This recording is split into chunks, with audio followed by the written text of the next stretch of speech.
So, dear students, so today our topic is hormonal regulation of carbohydrates metabolisms. So, already you learn in individually regarding where which hormones are involved in the inhibitions and regulations of the respective pathway like glycolysis, glyconeogenesis, genolysis, genesis. But here some we can highlight the same hormones. So, those are involved in the regulations of the overall carbohydrates metabolisms. Okay, so in our body, so glucose level is always balanced. Okay, in the normal level, certain systems are there. So that was known as the homeostasis, the balancing of the internal environment. So here you are discussing regarding the homeostasis for the blood sugar level. Okay, so that was always balances. Okay, so with the help of the various pathway, so they're involved beyond that to always, so they can balances the our blood sugar level. So there are 2 points. So one, when the blood sugar level is increases, okay, so that condition was known as the hyperglycemia, or when blood sugar level is less than normal, okay, so that condition is known as the hypoglycemia. And both conditions, so they are serious. So hyperglycemia is also responsible for to cause of the diabetes mellitus. It is also worsens. Okay, so when our carbohydrates level so in the body is not managed properly, okay, then it's mainly alter the functions of RBC. Okay, so already you know, okay, every cell, the entry of glucose in every cell, so that was depending upon the insulin. So already you know, so how the glucose can enter inside the cells, each and every cells of the body. So the entry of glucose inside the cell, so that was depending upon the insulin releases. Okay, so released insulin acts on the insulin receptor and opens the GLUT1, GLUT2, GLUT, especially GLUT4 receptor. Then glucose enter inside a cell, then glucose is metabolized. Okay, but one cell is there in our body like RBC, it do not have any insulin receptors. Okay, it do not have any insulin receptors. It means the hyperglycemia, okay, especially increase the blood sugar level easily, it can affect the functions of RBC. Okay, if the RBC functions are affects means then we are suffering from the hypoxia. Okay, so due to hypoxia, a deficiency of the oxygen in the organ means the organ was failed due to necrosis or ischemia. Ischemia nothing but deficiency of the oxygen in the particular tissues. Okay, if the malfunctions of RBC, so that can causes the that is the hypoxia or ischemia. So due to that multi-organ was failed. Later on we are suffering from the multi-organ failure or many other disorders. So that is related to the uncontrolled sugar level, that is hyperglycemia. And hypoglycemia, so you know each and every organ they required glucose. Okay, and you, especially our brain, it was required more glucose for normal functioning, and whole body function or homeostasis in the body, that was mainly depending upon the conditions of the brain. If the sugar level is decreased means the brain function is abnormal, then once again we are suffering from the coma or convulsions. Okay, if brain do not got glucose, then they become hallucinations. For example, so on any festivals, so in the last we are passing the Gudi Padwa.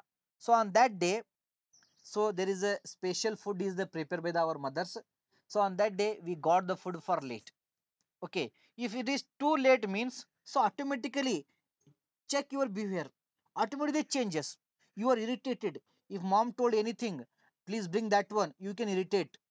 Okay, okay, if anything, so there your whole behavior becomes irrational or irritational behavior because of decrease of glucose. So like that, in the brain also the function is taken place like that.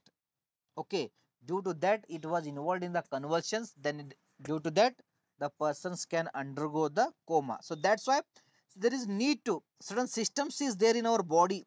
Okay, so that was always regulate the blood sugar level is normal. Okay, so that was a normal. So now the my questions for you is, so what are the pathways are there? So those pathway responsible for to increase the blood sugar level, and what are the pathway are there? So those pathway was responsible for to decrease the blood sugar level.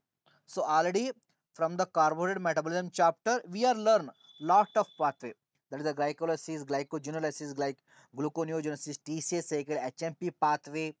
Okay, gluconeogenesis. So these are all different pathways are there.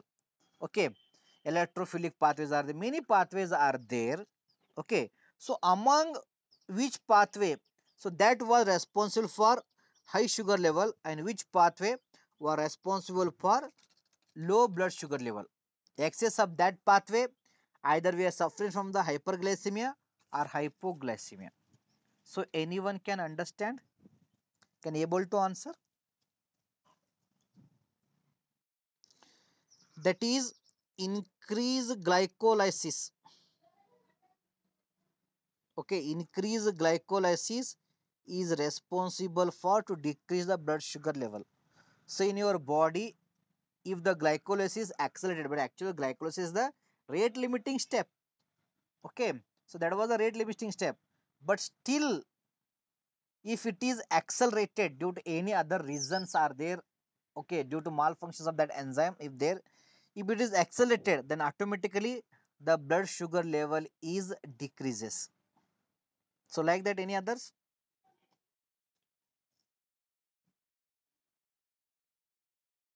Okay, okay. So another one is to increase the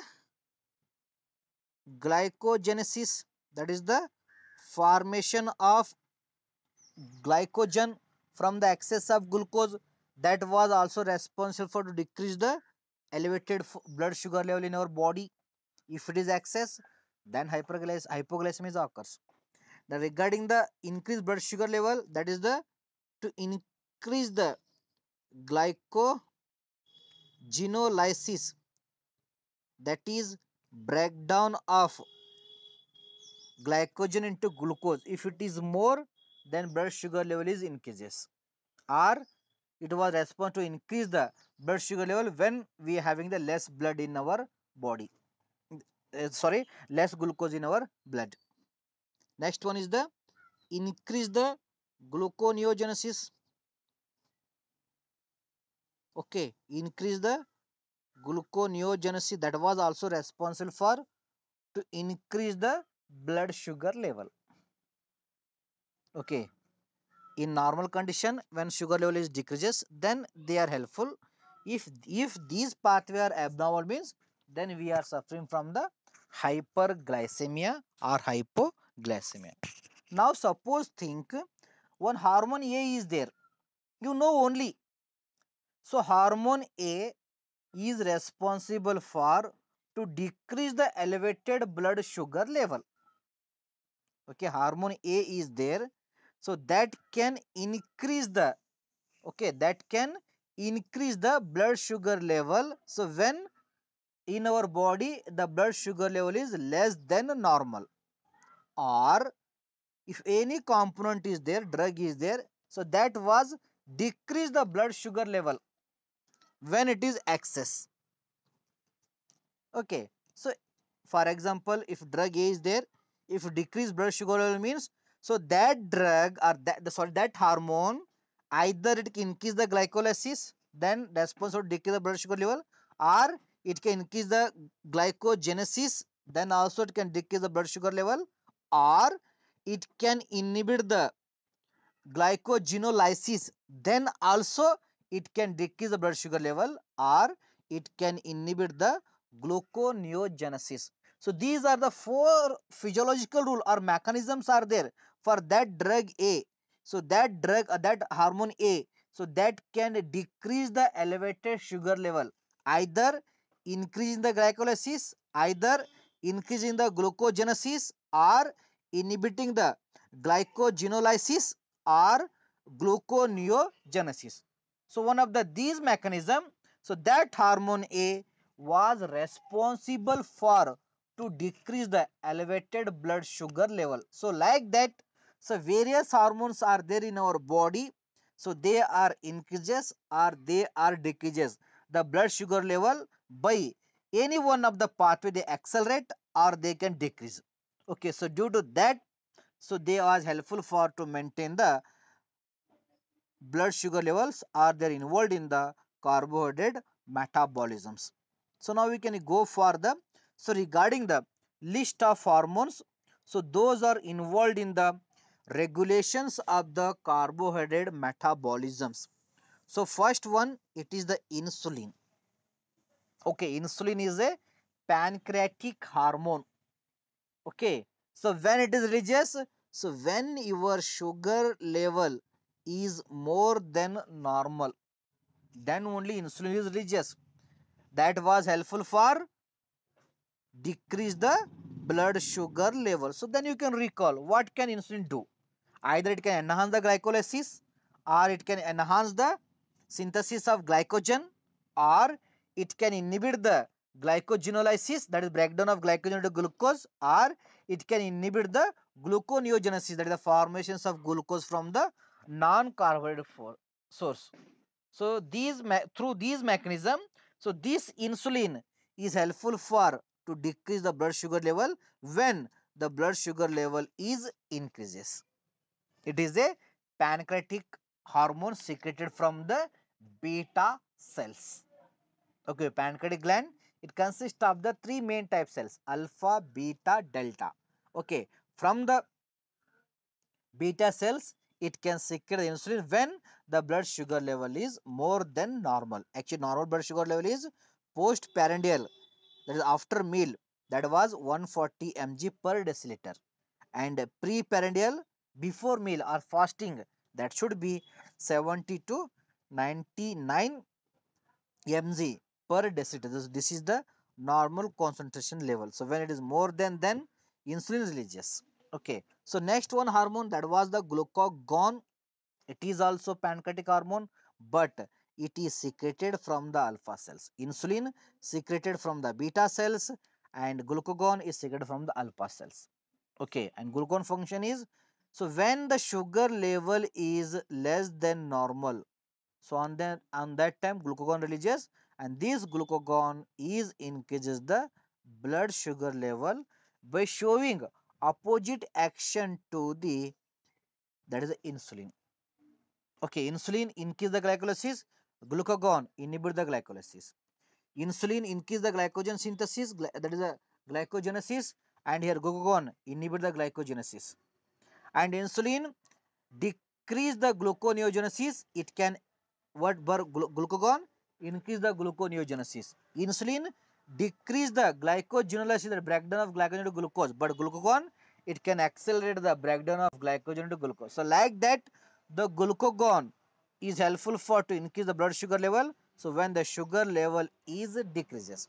So like that, so in your body hormones, so they are involved in the regulations of the carbohydrate metabolism. So other hormones are there, catecholamines. Example is epinephrine. Epinephrine is known as the emergency hormone, or it is also neurotransmitters. Okay, without epinephrine, the persons cannot be survive. Within 30 to 40 hours, I think, so the person will be the die. So lack of the epinephrine's. So that's why epinephrine is the life-saving hormone. Same epinephrine, it was responsible for to increase the blood sugar level like glucagons. Phenomena is same.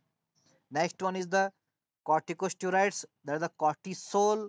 So they are commonly used for treatment of asthma, inflammations. Many are there. The same corticosteroids, they are also responsible for to increase the blood sugar level. Cortisol is a anti-stress hormone. It is also helpful for in the case of the emergency. So when you are under the stress, so on that time we having the deficiency of glucose. So that was managed by a cortisol as well as the epinephrines. Next one is the growth hormones. So growth hormone is also increases the blood sugar level when the blood sugar is the more less than the normal.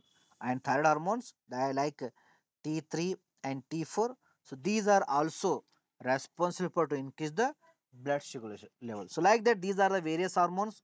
So among insulin only, it can decreases the blood sugar level, and remaining glucagon, epinephrine, then cortisol, then growth hormone, then thyroid hormone. So they are responsible for to decrease the blood sugar level. So now we see one by one.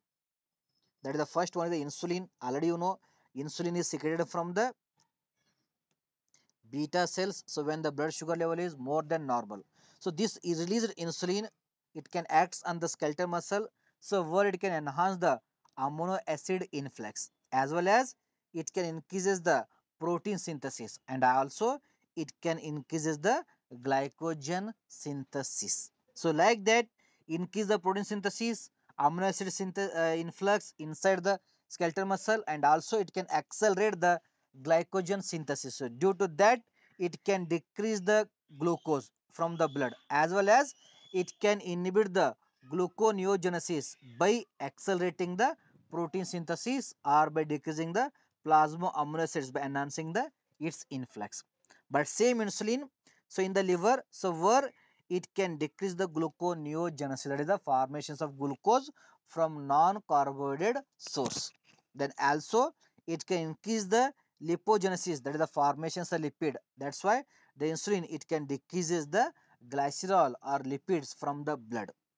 Okay, that's also helpful for to inhibit the gluconeogenesis. And other side, in the liver also, it can increases the glycogen synthesis. So like that, the insulin was helpful for to decrease the blood sugar level. So in the adipose tissues, it can decrease the lipolysis, that is the breakdown of lipid, and other side, it can increase the lipogenesis, that is synthesis and depositions of the lipids or cholesterol or triglycerides in the adipose tissue. So like that, the insulin is helpful for to decrease the elevated sugar level by acting on the skeletal muscle, liver, adipose tissue, where they can enhance the synthesis of glycogen and inhibit the formations of the glucose.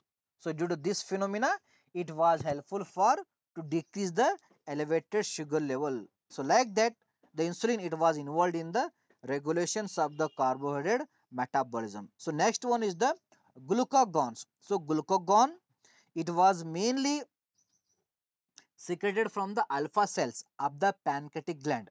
Okay, it is also pancreatic hormone. So glucagon and then glucagon like peptide 1.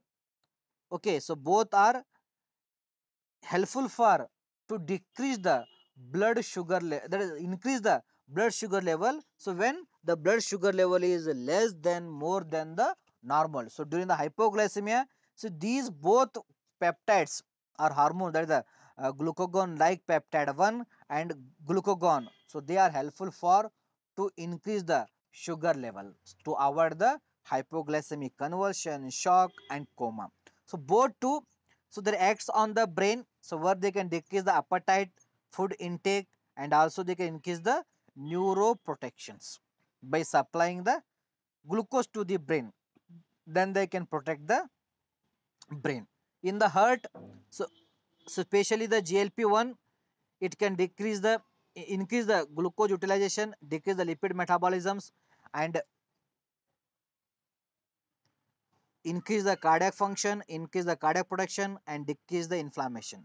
And glucagon, it can increase the heart rate as well as cardiomyocyte survival. In the stomach, the glucagon, it can decrease the peristaltic movement and as well as decrease the gastric empty by a GLP-1. So in the intestine, so the glucagon do not have any effect, but GLP-1 peptide, it will be decrease the lipoprotein secretion as well as the to decrease the peristaltic movement. Peristaltic movement, that is helpful for the movement of the food in the GIT from one area to the another area. So as the movement is decreases, the food is stay more time in the intestine. Due to that, it is well metabolized and well nutrient it can supply to the our body. By that side, the GLP-1, it continuously it can supply the carbohydrate source to our body or blood by decreasing the peristaltic movement. So in the adipose tissues, the glucagon having the effect, it can increase the thermogenesis by enhancing the adipose tissues activity. So where it can enhance the glucogenolysis or glycogenolysis, that is breakdown of glycogen into glucose, and also it can enhance the lipolysis. Due to that, it can accelerate the heat through a acting on the adipose tissues. So regarding in the muscle, the GLP-1, it can enhance the insulin sensitivity, and glucagon, it can decrease the glucose uptake, but GLP-1 increase the glucose uptake. So in the case of pancreas, so the glucagon, it can increase the insulin production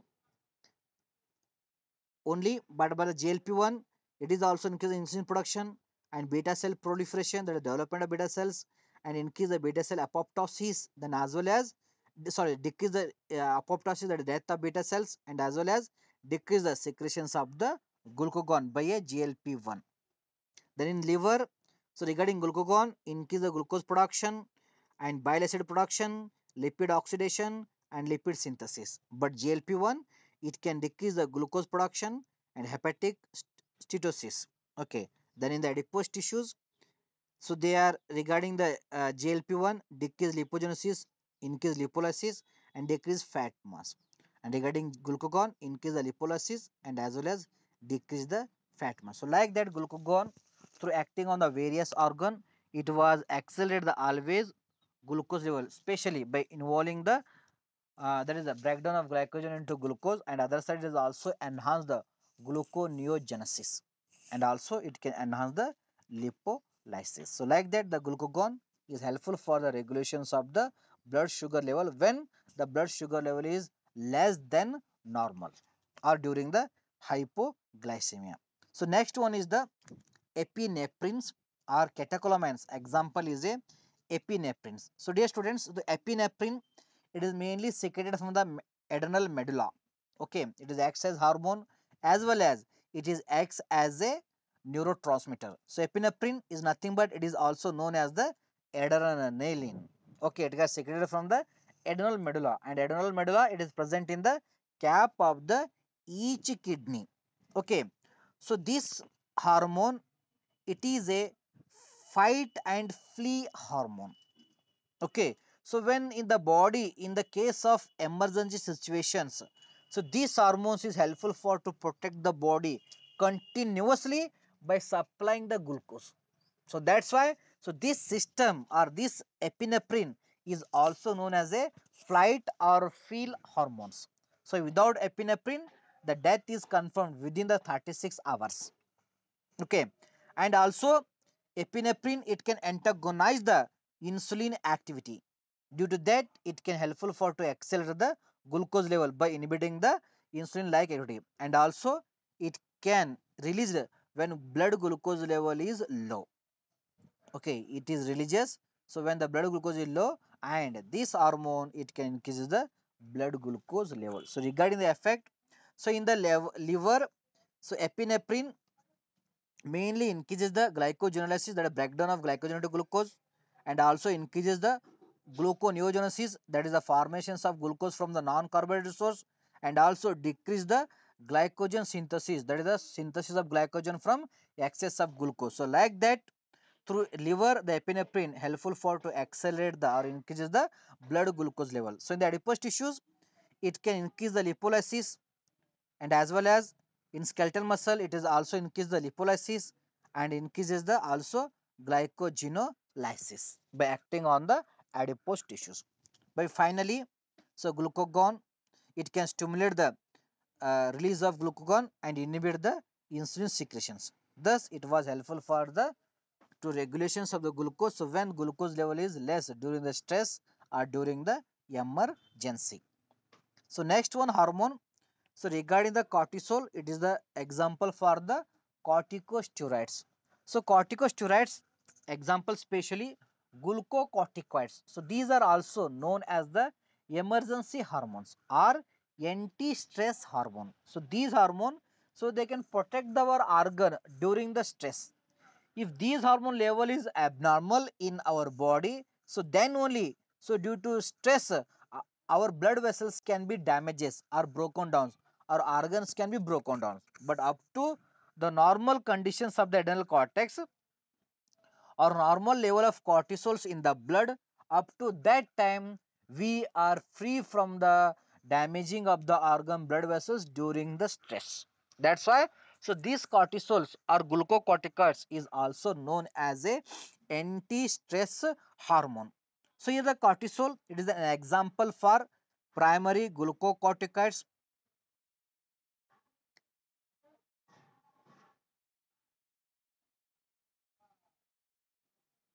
in the humans, and as well as it various responses of the body, so they can stimulate the cortisol from the adrenal cortex, and it is actually, it is also antagonist of insulin and bring about the catabolic effect by inhibiting the insulin activity and increases the blood glucose level to the normal level. If it is abnormally increased means then the person was suffering from the status diabetes mellitus due to stress or due to cortisol. So that's why, so those are under the stress, so they are suffering from the diabetes mellitus due to over secretions of the glucose. So in the chronic stress control, it is also make and fuel a level which stand for the stress. It is a acts as a to supply the fuel continuously during the stress. So regarding the cortisol effect, so cortisols mainly acts on the muscle, liver, adipose tissues and release the glucose by enhancing the gluconeogenesis or by enhancing the breakdown of the glycogen into glucose. So like that, through a liver, muscle and adipose tissues, it can releases the more and more glucose. So during the stress or during the emergency. So in adipose tissues, it can increase the lipolysis, the breakdown of the lipid. So that lipid is enter in the gluconeogenesis, then involved in the synthesis of the glucose. And in liver, it can increases the gluconeogenesis and also increase the glycogen breakdown. So in muscles, it can increases the muscle protein breakdown and decrease the protein synthesis.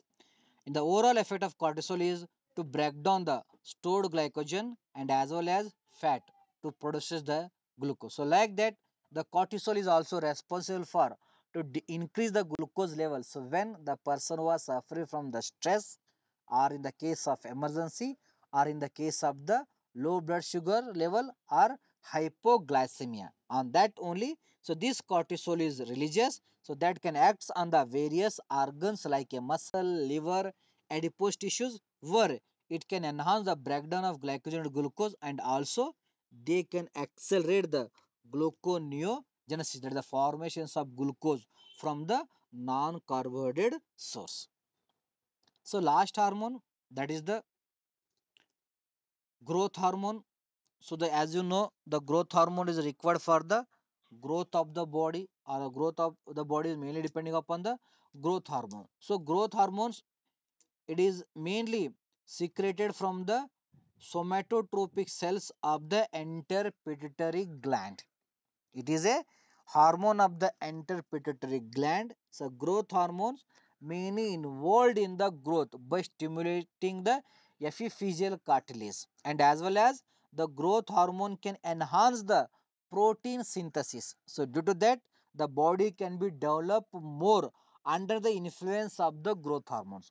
And same growth hormones, it is also involved in the regulations of the glucose, or it can increase the glucose. So when the glucose level is less than the normal range, and as well as it can increases the amino acids level by through a release of the growth hormones, then as well as d- in the during the sleep or exercise or stress condition, the growth hormone secretion is increases. Okay, and it is secretion is regulated by the two hypothalamic hormones, that is a, one is the stomach, that is a growth hormone releasing hormone, and another is the somatostatins and ghrelin. So these are three hormones, so they can regulate the growth hormones. But here, the regarding the growth hormones, so overall the growth hormone involved in the development of the body or increase the height of the body, as well as it can increases the uh, glucose level. It indicates, so those people, so they having the height is more, they are taller, so they are the more risk factor for the diabetes mellitus because of excess of secretions of growth hormone. So their height is increases and as well as the carbohydrate metabolism can be altered. So due to that, so they are suffering from the hyperglycemia. So regarding its effects, so here the growth hormone, it can decreases or inhibit the glucose uptake by the adipose tissues as well as the skeletal muscles. So in the adipose, it can also increase the lipolysis, releasing the free fatty acids and as well as the glycerols. And these free fatty acids, glycerols, so they enter in the gluconeogenesis in the liver and involved in the synthesis of the glucose from the fatty acids or glycerol. So that process was known as the gluconeogenesis, and here the growth hormone, it can accelerate or increases the gluconeogenesis. So in the liver, the growth hormone increases the gluconeogenesis, and also it can increases the glycogenolysis, that is breakdown of glycogen into glucose, and the gluconeogenesis, that is the synthesis of glucose from the non-carbohydrate source. So like that, the growth hormone is responsible for to increase the glucose level. So when the glucose in the blood is decreases, so during the emergency or stress. So last hormone, so that was the thyroid hormones. Okay, they are secreted from the thyroid glands. They are mainly two, T3 and T4. So thyroid hormones, so they are secreted from the thyroid gland under the control of the thyroid stimulating hormone, that is TSH. TSH is the another hormone of the pituitary gland. Okay, so it can regulate the thyroid gland functions, or the thyroid hormones are released under the influence of the TSH from the pituitary glands. So now we learn regarding the thyroid hormone effects in hyperthyroidism. Hyperthyroidism means the thyroid hormone secretion is more than the normal. So that condition was known as the hyperthyroidism. So in the hyperthyroidism, the thyroid hormone increase the blood glucose level by increasing the glycogenolysis in liver, that is the breakdown of glycogen into glucose in the liver. So that was occurs by thyroid hormones during the hyperthyroidism. It means the hyperglycemia or elevated sugar level is also one of the sign for the hyperthyroidism. So that's why, so when your sugar level is elevated, you do not conclude so that person was suffering from the diabetes mellitus. Or also you can go through the screening of thyroid function. If they are hypersecreted means, so that sugar level is increases due to hyperthyroidism, not a due to diabetes mellitus. Okay, so next one, it also increases the breakdowns of the muscle protein by showing the catabolic effect on the muscle, where it can involve in the breakdowns of the proteins. Then the protein can enter in the TCA cycle or many cycle, then involved in the or gluconeogenesis, then involved in the synthesis of the glucose. So like that the glucose level is increases, and also it can increase the lipolysis. It can provide the free fatty acid glycerols for the gluconeogenesis by increasing the lipolysis, and also it can increase the gluconeogenesis and also ketone body synthesis. Ketone body is another energy rich molecule or biomolecule. So that was their synthesis increases. So when the person will be having the hypoglycemia or hyperthyroidism. So hyperthyroidism is also responsible for to increase the ketone bodies and as well as gluconeogenesis. So in the case of hypothyroidism, that is the decrease the thyroid hormones level.